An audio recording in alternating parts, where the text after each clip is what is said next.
So in this short video, we're going to be looking at global trends, and we're going to be looking at it from a country perspective and from a business perspective. And we're going to see how these kind of are intertwined and how they overlap. So generally speaking, if we look at global trends, we can see growth projections. So in 2017, 18 and 19, in terms of the global economy, we've had a 3.7, 3.9 and 3.9%, which stayed the same in terms of 2018 and 19. And if we kind of separate the advanced economies in terms of emerging markets, we can see that from 2017 to 2019 these have been going down, but the emerging markets have been slightly increasing from 2017 to 2019, which is going to be a continuing trend moving forward.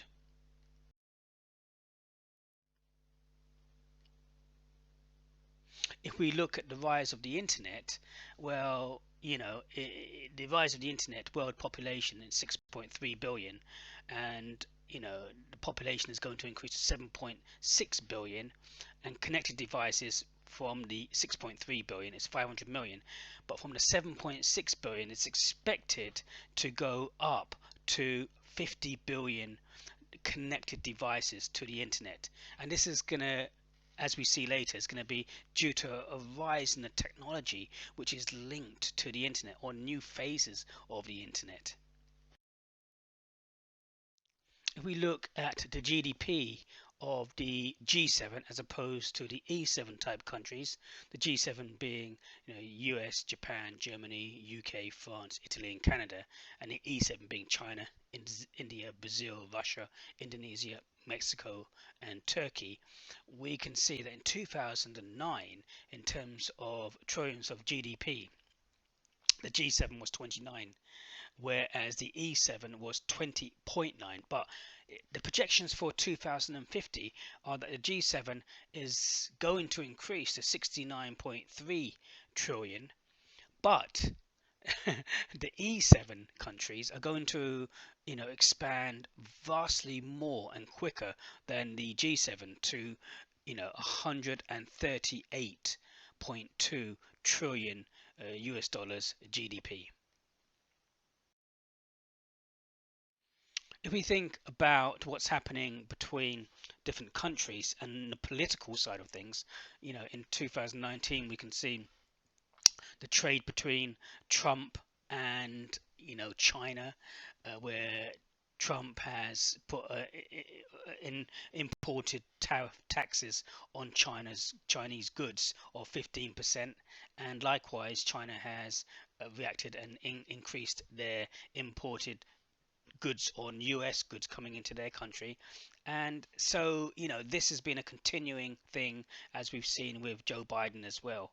And the talk and the rhetoric and the talk about intellectual property rights, and how the US have seen China or suggested that China have infringed their intellectual property rights, and so on and so forth.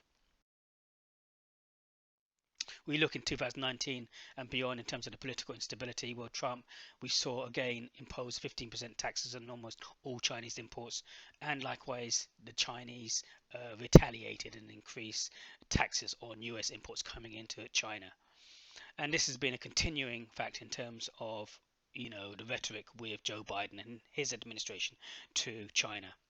Also, if we look at Brexit in the UK, and the UK coming out of the European Union, and trying to negotiate a good Brexit deal, where some parts of it still have not been negotiated in terms of the Northern Ireland trade walls and barriers and movements of goods to and fro.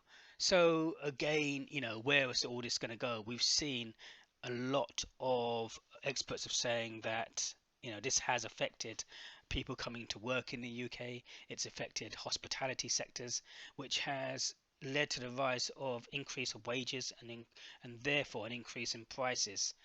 So again, where does Brexit go, and what have the benefits of Brexit been to the UK? So if we look at the global trends, we can see trend number one, it's pivotal race to climate change adaptation.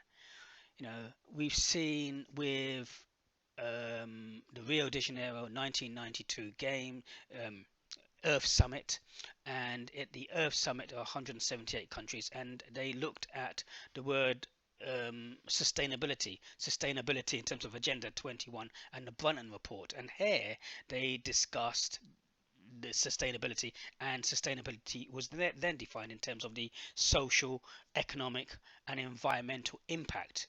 But then later on, we've got COP26 and COP27, and we can see a fourth pillar of sustainability being the ozone layer.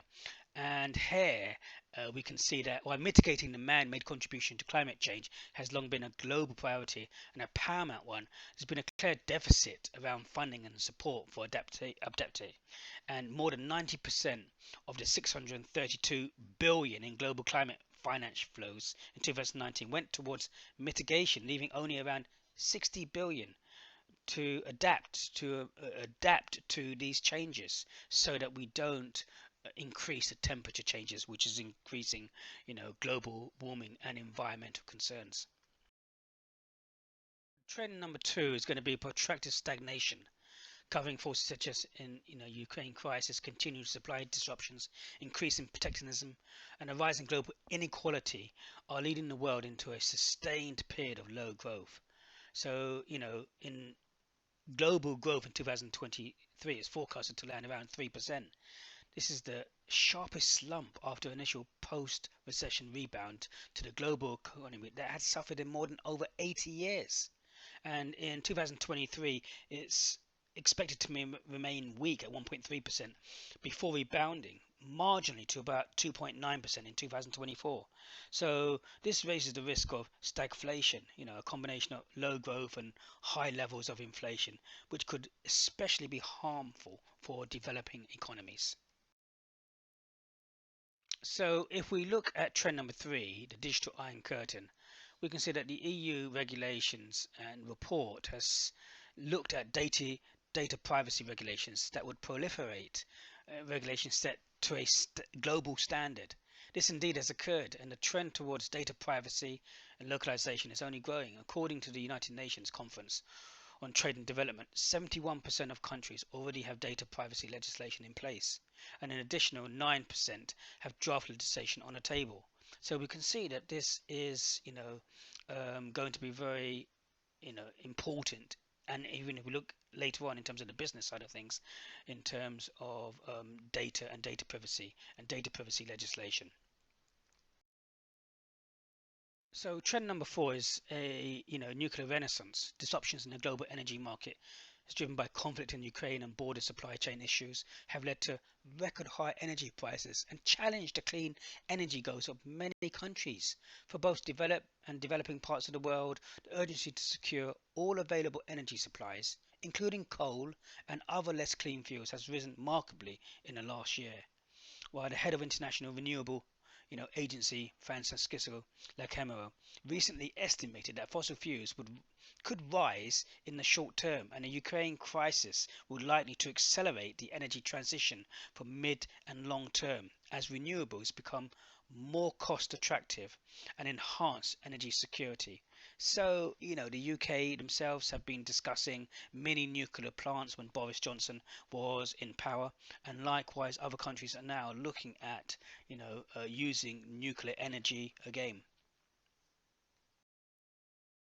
If you think about trend five, then, we're looking at post-truth goes beyond politics.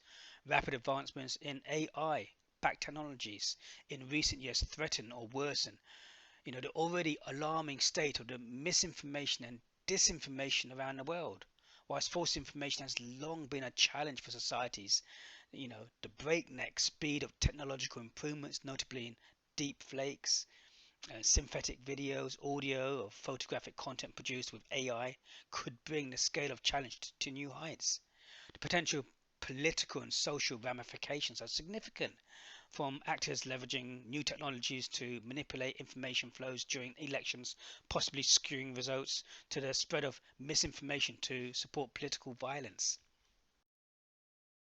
Move on to the kind of five key trends for the business side. Again, it links back to what we looked at from countries in terms of AI, but it goes further than just AI. So we're looking at, artificial intelligence, we're looking at augmented technology, we're looking at the 5G, we're looking at blockchain, and we're saying to ourselves, all these coming together, enhanced by artificial intelligence. So companies are going to need to review their products and services and review their processes of their businesses for these and how things are done to become more efficient, to become more effective, so that they lower the overall operating costs and maximize their profits. If we look at trend number 2 for the business, well, inflation and supply chain, again, linked back to earlier, inflation will continue to be high over the next 2 years. If we look at the table for inflation, well, the UK has, as of November 22, 10.7%. And this has not decreased thus far. Stagnation in many countries, supply chain security made worse with Russian invasion of Ukraine, and labor shortages across the world. This has pushed up prices and created shortages of grain and computer chips. So higher than normal inflation, because if we look at the standard rate of inflation, which in terms of the UK and the US is around 2%, and the banks have a remit, or the Bank of England has a remit to keep within a 1%, a plus or minus 1% from the 2% set by the UK government. But we're at 10.7%, and even though oil prices have come down, energy prices are still very, very high. So this, terms of high inflation, which is going to result in higher interest rates by many banks like the Federal Reserve and the Bank of England, is going to continue in 2023. So if we're looking at the trend number 3 in terms of business, and that is again sustainability. Again, we touched on this before, but these are focusing on the 4 different pillars of sustainability: economic, social, environmental, and the ozone layer. But more importantly, the social, environmental, and the ozone layer, as we've seen with COP26 and COP27. And so what does this mean for businesses? This basically means that businesses need to be conscious of their organization's social, environmental, and an impact on the ozone layer and their carbon footprints, because consumers are aware of everything that companies do. Information flows. We know what companies' carbon footprints are, and so on and so forth. So and this can affect whether or not it meets the needs of your target audience, in terms of them thinking that you are an environmentally friendly, socially conscious organization that meets the needs of the world environment. So if you don't, it could impact upon your bottom line. Trend number 4 is the emergence of the metaverse, the third revolution of the internet, using augmented and virtual reality, 3D immersing experience such as Hugo Boss, the mix and match with avatars that are becoming more realistic, participating on meetings and so on. And it's the metaverse used with this technology, which is going to be leading businesses forward in the future. And businesses must know about these.